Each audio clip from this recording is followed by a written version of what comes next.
welcome back to the Bibliovert channel. My name is Jacqueline. And I'm Allie. And we are one half of the Bibliovert podcast. And today we are going to be talking about some of our 5-star reads from 2020, some of the books that we are excited about reading in 2021, and our most anticipated releases of 2021 as well. So let's go ahead and get started and talk about what some of our 5-star reads of the year were. 2 that we did on the podcast that I absolutely loved that maybe not everyone else did. I think one that we all agreed on for sure was Children of Blood and Bone by Tomi Adeyemi. Incredible book. Please read it. I loved all the characters. The second book was a little bit harder for us, but all of us are really excited about where it's going, and we're ready for book 3 to come out. So, and they're making it into a movie. Oh, are they really? Yes, I'm so excited. And George Lucas is doing it. Yeah, it's like Lucasfilms. Oh, it's about to be the best. Okay, Children of Blood and Bone, Tomi Adeyemi. Highly recommend. Read it. Please read it. Just gonna cover my ears and my eyes. All of you out there that loved Midnight Sun, please chat with me, because I loved this book. Bookish Shop made these dust covers. They're incredible. They're really, really pretty. They have them for the whole set of Twilight as well. I love them. I loved this book. I read it two times before we even recorded the episode, because I had been waiting for it since I was 14 and wept tears of joy while I read this book. So, okay, I'm in the middle of this one, but I'm liking it a lot. We did it for our December book buddy read for Patreon. So, Kingdom of the Wicked by Carrie Maniscalco has the 7 deadly sins, and they're all really hot men, and I'm living for it. This one, the Kingdom of the Wicked, also has like a really, really pretty edition from the Bookish box, and this is the cover. Look at it. Oh, love it. Big fan. Wow. Scythe, Neil Shusterman. I was supposed to read this book last year, and then COVID hit, because I was supposed to read it with my students. And so this year, finally able to read it with them, and I was reading it for the first time as they were reading it for the first time. The discussions that we had on this book about morality, about right versus wrong, death versus life, what would you do, what shouldn't you do, that kind of stuff. Incredible. You loved Thunderhead, the second one, and I have not been emotionally prepared to dive into it quite yet, so I I'm had still months holding in out between each one, just because there's so much to like digest and figure out. And well, and it left off at a really good place where you're like, this felt like closure, and so it wasn't one of those books where I had a cliffhanger or I had something that I needed to figure out immediately, but I could if I wanted to. Absolutely. So I'm excited to do Thunderhead when I'm ready for it at my own pace. My kids are like, they asked me if I was going to read it over Christmas break, and I was like, no. We'll see. I think I told them yes, so I might have to get to that. Newly discovered author this year. For us, yeah. Not new by any means, but new to us. Jennifer L. Armentrout. We loved, obviously, her From Blood and Ash series. So I went ahead and was like, I guess I'll read some other ones. The only one that I got around to reading was the Storm and Fury series, which You didn't read the Dark Elements. I did not read the Dark Elements. Which I have read. And that one put you into a 3-month book slump. I don't like contemporary, like, urban fantasy, so I think that's really what it was, but yes. And that's fine, like, totally normal. This one is a sidetrack of this one. It has the similar characters. It follows a different character's storyline. From the Dark Elements series. And follows his story. I read this one first. I have absolutely no frame of reference on the other one besides what they've hinted at in this series. Yeah. And I loved it. I thought the first one was okay enough to keep reading. I loved this one. I loved this one so much so that I like got to the middle of it where like you get like your happy woohoo and did not read it for another 3 weeks because I didn't want the hammer to fall. Like, I did not want the bad things to happen because that's how emotionally attached I was to these characters. Blissful. I was just like, okay, we're happy. We're happy. I'm just gonna end the book right there. ended up finishing it and loved it, and I can't wait. The third one is coming out in June. So yeah, and I'm waiting to read this one until the last one comes out. So understandable. Even though I wasn't necessarily the biggest fan of Dark Elements, because you liked it so much, I'm like interested. Some of my 5-star reads of 2020. I was trying to mix up the genres a bit because I had a lot, and so here we go. Okay, so The Inheritance Games by Jennifer Lynn Barnes is so good. It's about a girl named Avery who finds out she has been given the inheritance of $46.2 billion. She doesn't know the person at all who died. And the only thing that she has to do is live in this guy's house for a year, the dead guy, amidst his family who now hate her because she received the entire inheritance. It's very like Knives Out, if you saw that movie. So good. Chris Evans in a turtleneck. Oh, the next one, I've actually read this book several times, but I read it again this year, and it's like one of my happy books that I just go back to and keep rereading. The Beholder by Anna Bright. I just love it. It's kind of like a reverse Bachelorette. She has to like travel to all of her suitors. Oh. So like hometowns, if you will. It's just so sweet. It's so good. And so... Is that the first one? This is the first one. And the series is now done. The Boundless came out this year, and it's really good as well. But this one just has a special place in my heart. Yeah. The next one... I love this one. And this one is actually one of AK's. She's another one of our podcast hosts. This is one of her favorites, and I read it because of her. But Sky in the Deep by Adrienne Young. This is like Viking mythology.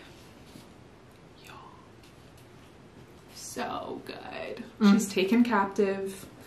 Enemies to lovers. Adrienne Young is the same author as Fable.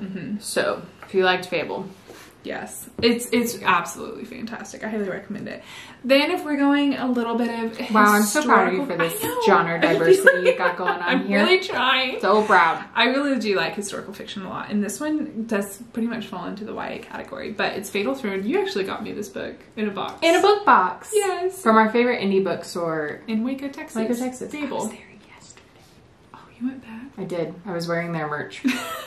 He was like, I like your shirt. I was like, thanks, I come here often. But Fatal Throne, it's actually written by, I think, 7 different authors. Wow. So I'm not going to read them all. However, this is the wives of King Henry VIII. And they each get one of the wives. And then there's one from King Henry VIII's point of view, and then one from Elizabeth's point of view. It was wonderful. I highly recommend it. I've always been fascinated with King Henry VIII, but I've never even thought about like how each one of his wives would have felt. So I really enjoyed it. It's from their point of view. And then probably the biggest surprise for me of 2020, because it came at the very end of 2020, I read this like as in 2 days ago on Christmas Day. Like that's how good it was.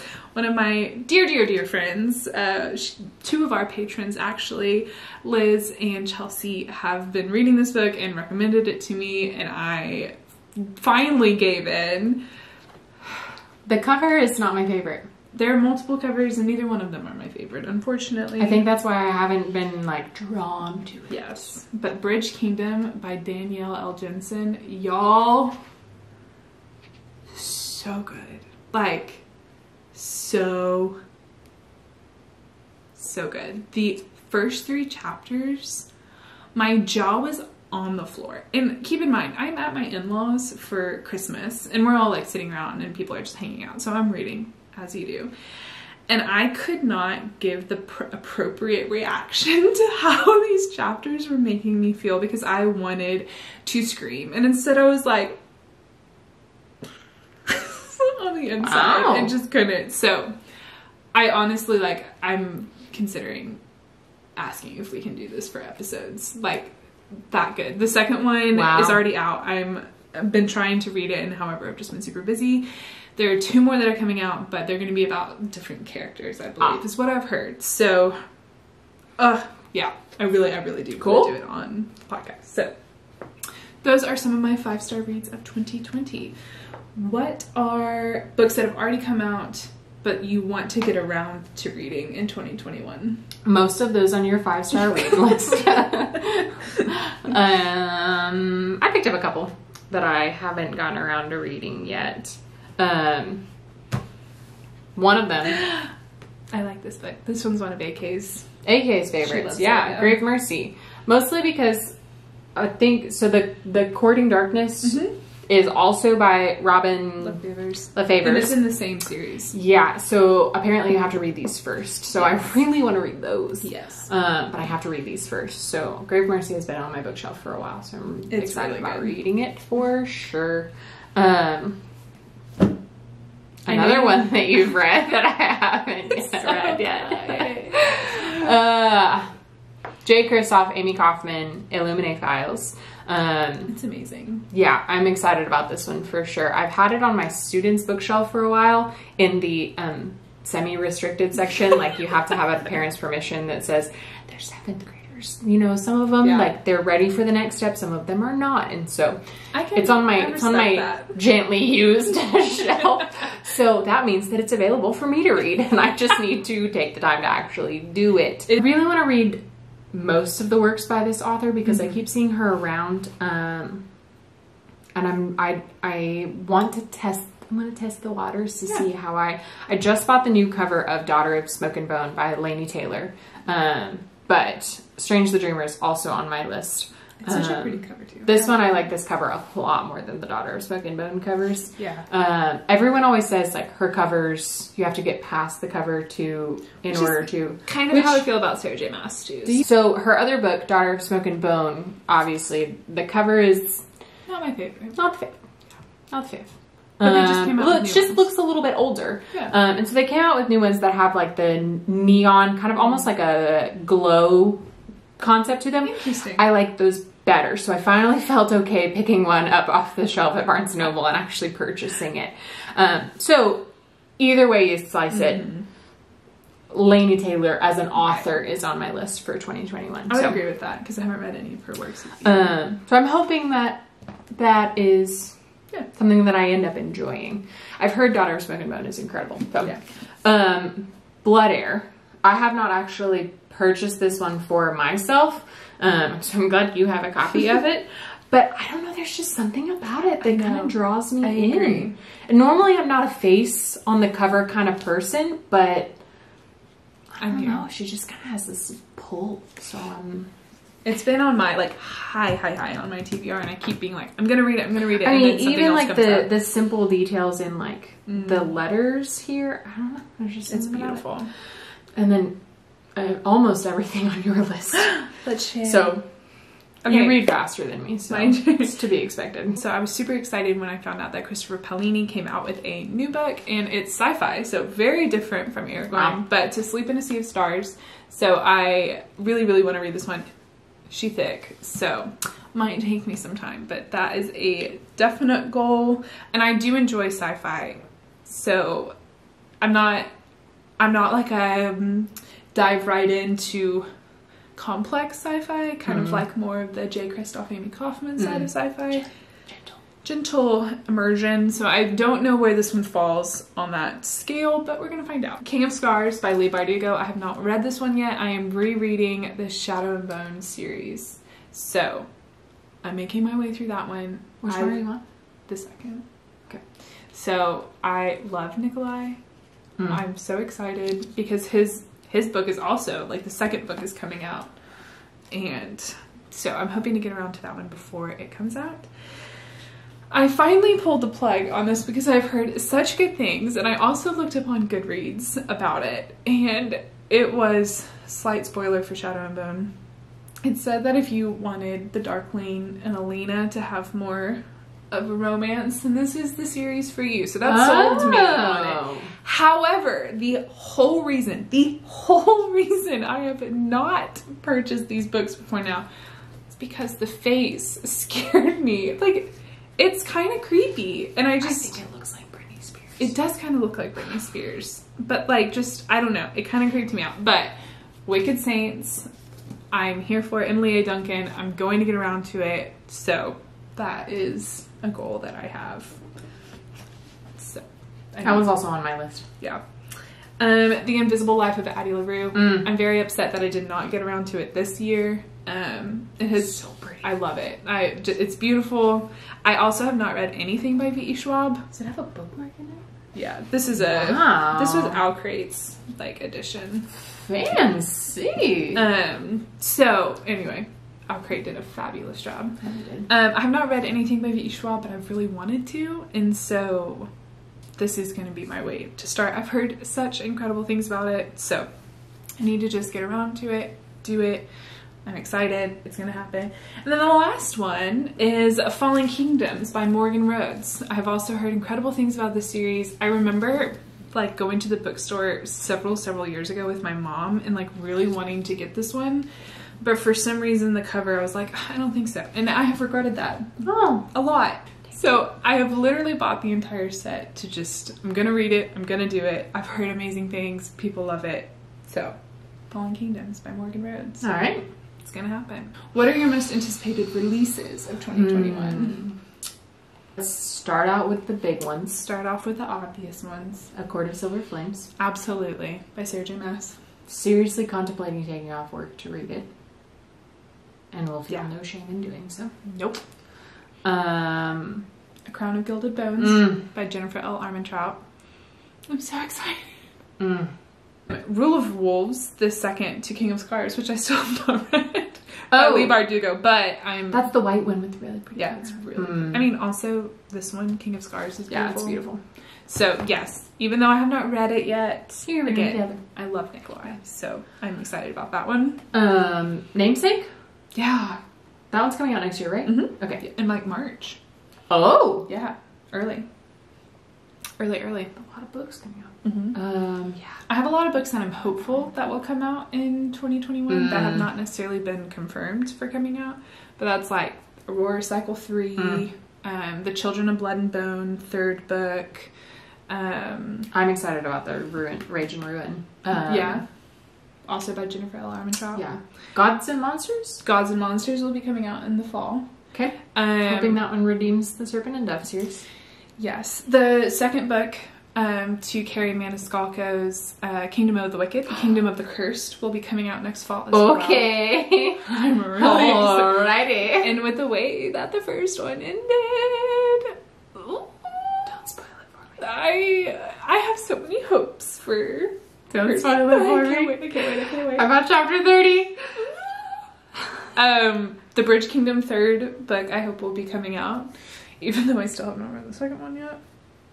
It's only been like 48 hours. No pressure. Oh my goodness. Okay, so I've actually already read this arc. However, I'm really excited about it. It comes out at the beginning of January.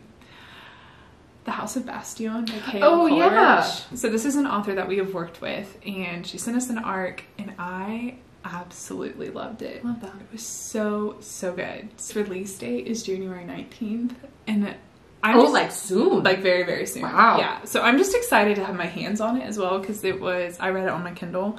So the cover is really pretty. I'm just really excited about it. So that one is definitely high on my list as well.